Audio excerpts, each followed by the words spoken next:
I'm Cheyenne Adamson, and welcome back to the YesPhonics channel, where homeschoolers, teachers, and educators everywhere come for valuable teaching information and insights.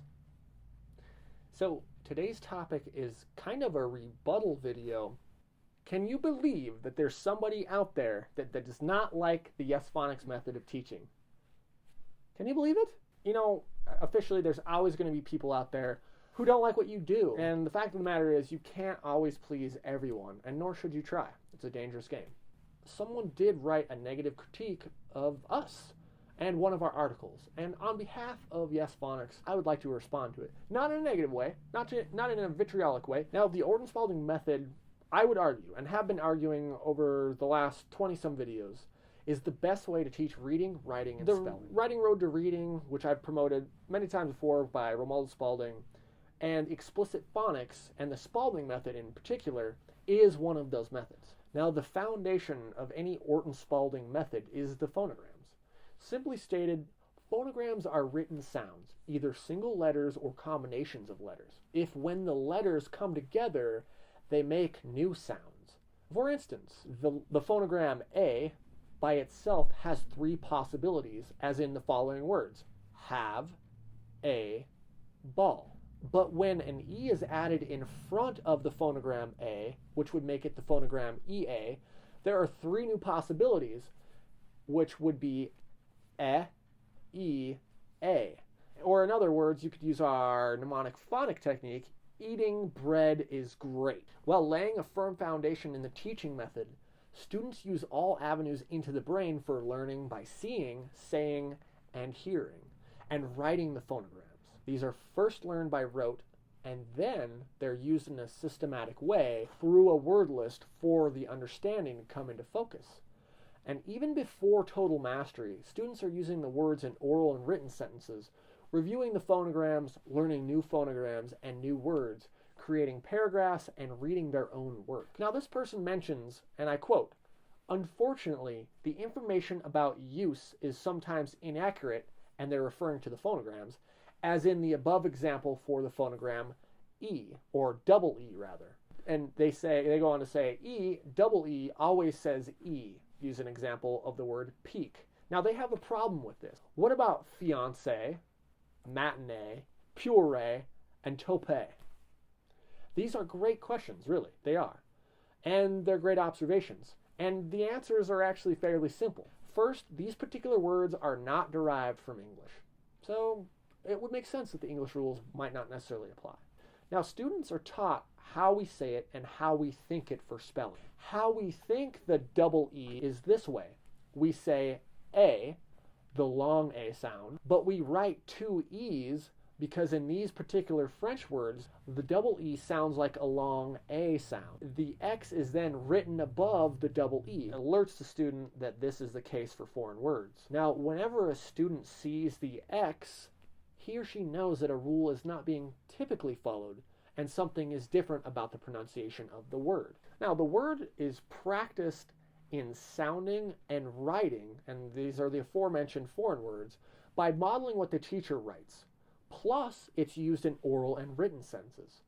The word is also reviewed during reading of previously written words daily. The system uses the strengths of the student and builds up his weaknesses, just like we've talked about before, a kinesthetic approach to learning.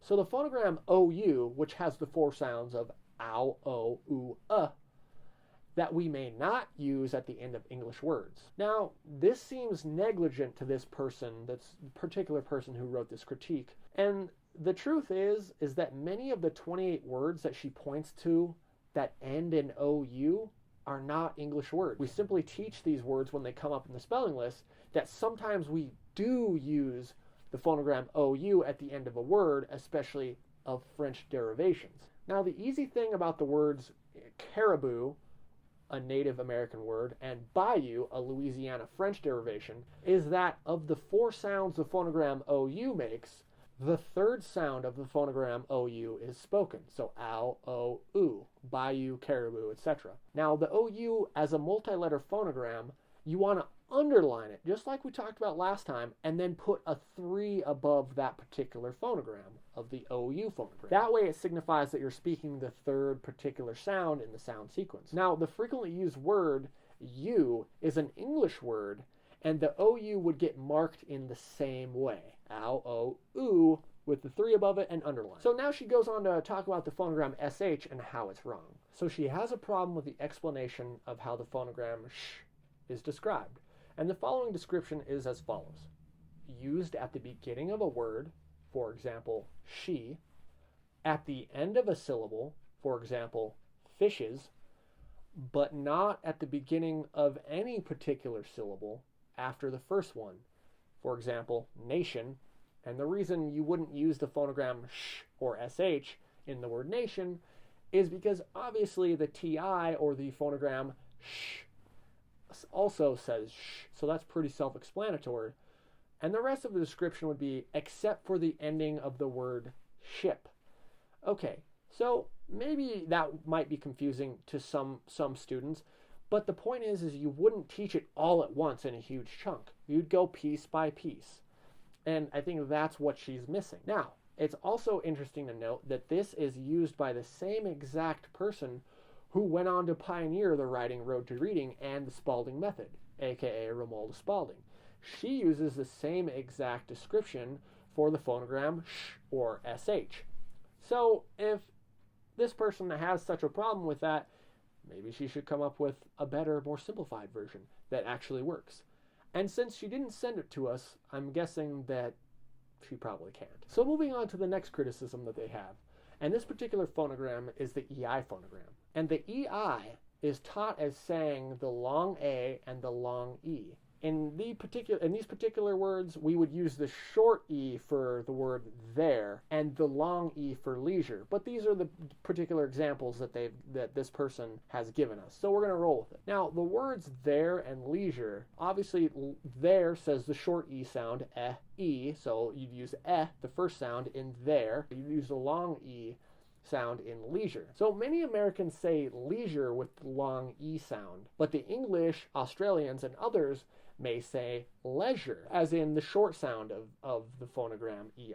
Now in this case, we would tell the student to think of the I as silent and the E as the first sound in E. Now, a couple more words that come up as criticisms by this particular person is glutei and nuclei. Now these are 3-syllable words, and the 2-letter phonogram EI would not be used here. And we would automatically use the method of we say and we think to spell, as always. Now the E and the I, which would be the phonogram EI, would be each underlined separate and spoken of as vowels saying their names at the end of a syllable. Now if you think that your students are capable of learning to read at any level, then yes, they will understand and flourish. They don't have to comprehend everything at first, and you'll be defining and using the same language and patterns many times over. The review is built into the teaching method so that it does not get forgotten. And the method is the key, and it is employed in every single lesson. Now, there is a lot more that could be offered in the explanation of the Spalding method. And I trust that some, if not all, of this person's critiques or concerns have been fairly and clearly explained. And spending more time investigating the Spalding method would definitely benefit her readers greatly. So that's it for today's video, you guys. I really appreciate you watching. If you have any questions or concerns, feel free to leave them in the comment section below. And if you think I'm totally wrong on this, I am going to link the article of the person who wrote the critique in the description below. Again, like I said, I'm not going to name the name in the video, but if you guys really want to know, you can click the link, you can go over, read her article, and see for yourself, and see who you think is right. And leave your feedback and leave your thoughts in the comment section below on it. And as always, my fellow educators, be well, stay classy, and I'll talk to you soon.